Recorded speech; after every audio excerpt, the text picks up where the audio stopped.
Oh, that's how you do that. That's much better. Hey guys, got the new Radioddity GS-10B Pro in. Let's take a look and see what's in the box. Right away we can tell we got something different. We got some donut antennas here.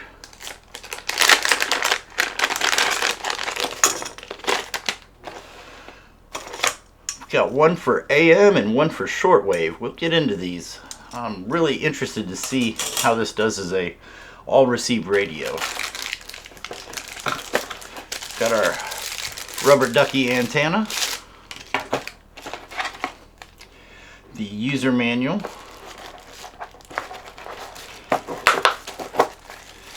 the radio itself. It's really nice. The battery for it, which you just want to slide it in there and push it forward, locks in place. Has USB-C charging on it, like most of them these days. We have a belt clip for it. I'm not going to install that right now. Comes with your earpiece microphone, USB charging cable, a lanyard, and the adapter for the USB charging cable.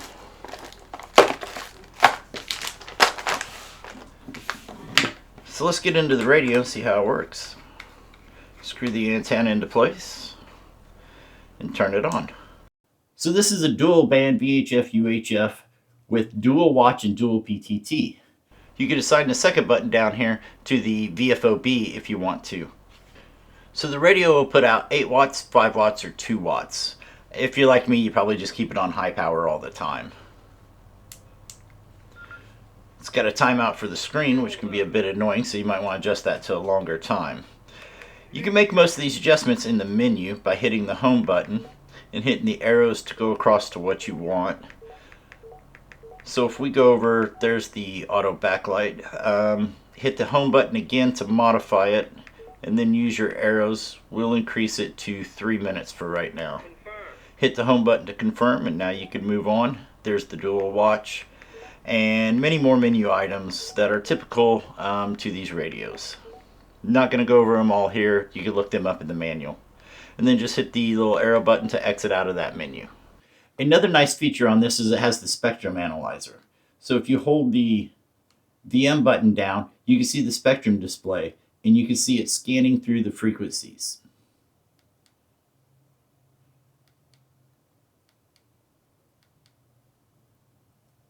Hold the VM button down again and it goes away. It also has noise reduction for when you're transmitting, so if you're in a loud environment with a lot of people in the background, it'll reduce that noise and just your voice come through.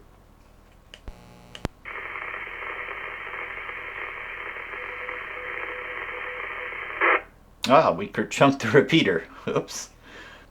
So there's 2 ways right now that I know you could program the radio. You could do it through the menu or through the app, but I'm pretty sure that'll be available on Chirp pretty soon, if not by the time this video comes out. So let's look at the app and see what we can program. So you'll want to go to the Play Store and look up the walkie-talkie app. That's this little blue one right here. Walkie-talkie Tool is the name of the application. A lot of radios use it. You probably already have it on your phone.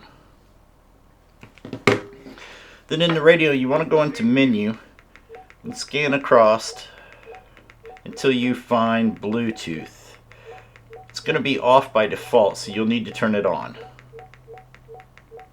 It's way down in this menu. It's item number 49, so make sure you turn that on. Confirm. And then you can open up the app, go to frequency RW, connect to Bluetooth. We see that our device showed up. Click on our device. So we still have to select the manufacturer and the model. I still hate that these apps you have to create a login for. It looks like I was able to use this one without logging in, which is nice, but I know I've had to do a login on it before. I just wish they'd spend a little more time to make these applications better. And with the AI vibe coding, why haven't we yet? So anyhow, let's get into it. So once we've connected, then we're going to hit the frequency RW and set.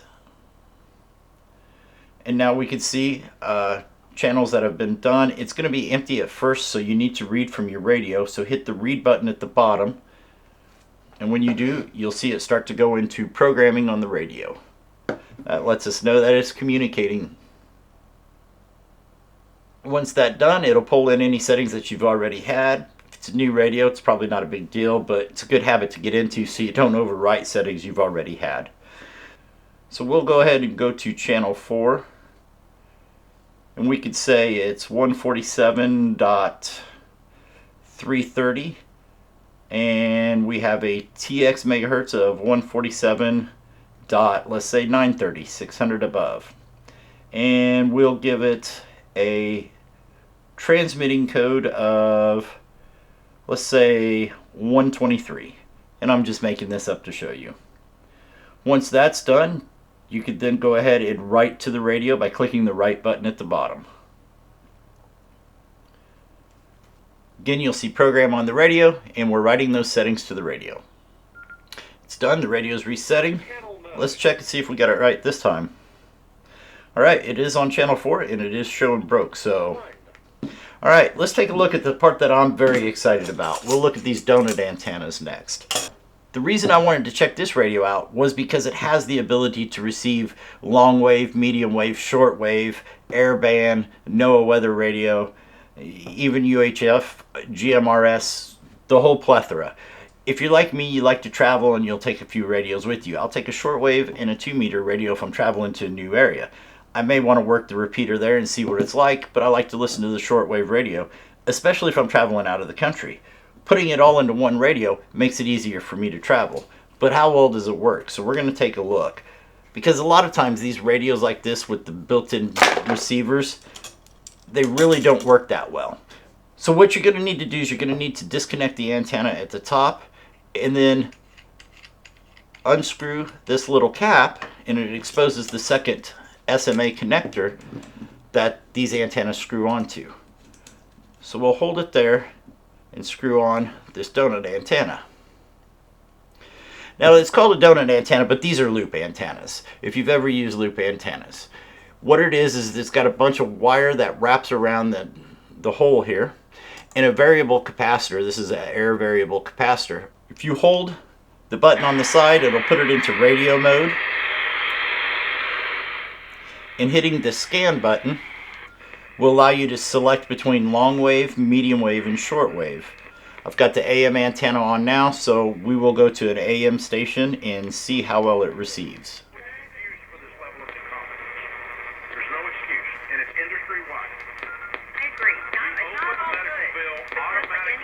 If you hit the little star at the bottom, you can adjust between step and LNA. Now this will ship with the LNA turned on -35. And you could hear it's just so noisy. And it was to the point that, I mean, you couldn't even hear anything on shortwave. But by adjusting that, hitting the arrows over, get it off of that and put it to LNA 0, and you could even go back to AGC if you want to keep it. Now you could hear reception is great. So that took me a little while to figure out. I was like, man, this is not really going to work that well. Also, these loop antennas are directional. You'll see that it's got 2 arrows there. That's showing you the direction that the signal is. So it's this way if it's facing like this. If you turn it like this, then it's trying to pick up a station that way. The reason it's picking up so well all directions here is because this is a close AM station. Really matters when you start to get into shortwave or you're trying to find a DX AM station. So let's go ahead and switch over and check out the shortwave radio. And I will put examples of reception of all the bands at the end of this. So stay tuned for that. Now I don't expect too much shortwave right now in the middle of the day. I checked the band earlier on the SDR and there was like 1 station coming in and it wasn't coming in very strong. Now also when you're in the radio mode of this, you can hit the menu button and there's different menu options available for that mode as well.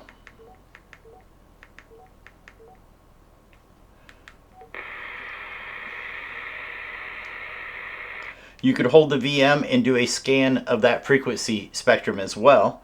And if you hit the star button, it'll speed up that scan, but it's also doing bigger chunks, so it's not as finite as it would have been if you leave it at the slower scan. So I would just leave it set at the slow scan because that's going to be your most detailed graph there. Hold the VM button to exit that. I think you could maybe even do the... Yeah, you could even hit the exit button so you don't have to hold it down. That's even faster. Now when you're in radio mode, you can hit the arrow button at any time to go back to regular radio functions.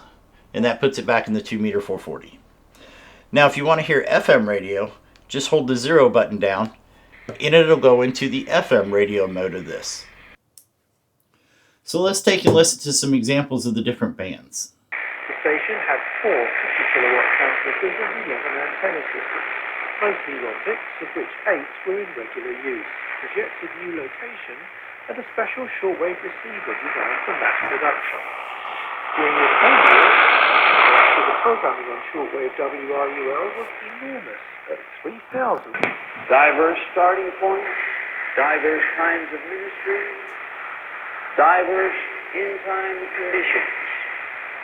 Peter in Babylon, wherever that was. Paul in prison in Rome. Let me elaborate a little on that one. Alone, cold, for he asked Timothy to bring him the cloak. Rejected by many of those to whom he admitted. More where that came from. More of your jazz favorites, contemporary and inspirational, will be here in just a bit.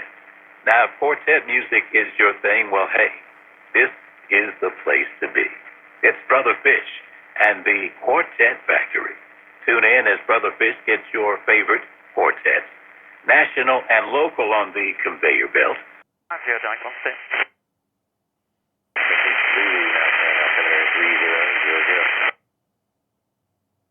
Departure John, any chance for a little bit to the left or a little bit?